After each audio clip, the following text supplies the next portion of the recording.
റമദാൻ മാസമായതോടെ വിപണിയിലെ വിലക്കയറ്റം തടയാൻ കർശന പരിശോധനകൾ ആരംഭിച്ച് ഒമാൻ ഉപഭോക്തൃ സംരക്ഷണ അതോറിറ്റി.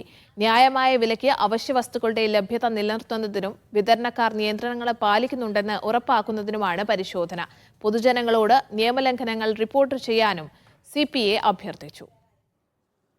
റമദാൻ ആസന്നമായതോടെ വിലക്കയറ്റം തടയാൻ പരിശോധനകളുമായി ഉപഭോക്തൃ സംരക്ഷണ അതോറിറ്റി.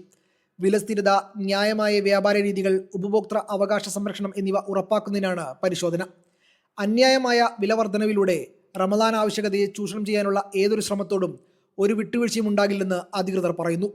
വിപണി നിയന്ത്രണം ശക്തിപ്പെടുത്താനായി പലചരക്ക് കടകൾ, റെസ്റ്റോറൻറ്റുകൾ, ബേക്കറികൾ, മാംസം, പച്ചക്കറി വിപണികൾ എന്നിവിടങ്ങളിൽ ദൈനംദിന പരിശോധനകൾക്കായി അതോറിറ്റി പ്രത്യേക ഫീൽഡ് ടീമുകളെ വിന്യസിച്ചിട്ടുണ്ട്. വ്യാപാരികൾ വ്യക്തമായ വിലപ്പട്ടിക പ്രദർശിപ്പിക്കണമെന്നും കൃത്യമായ ഇൻവോയ്സുകൾ നൽകണമെന്നും നിർദ്ദേശം നൽകിയിട്ടുണ്ട്. നിയമലംഘനങ്ങൾക്ക് കർശനമായ പിഴകൾ ഏർപ്പെടുത്തുമെന്നും മുന്നറിയിപ്പുണ്ട്. അതേസമയം അതോറിറ്റി സ്മാർട്ട് ഷോപ്പിംഗ് ശീലങ്ങളെയും പ്രോത്സാഹിപ്പിക്കുന്നുണ്ട്.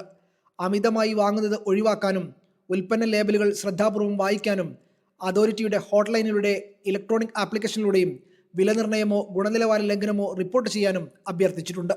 Media 1, Muscat.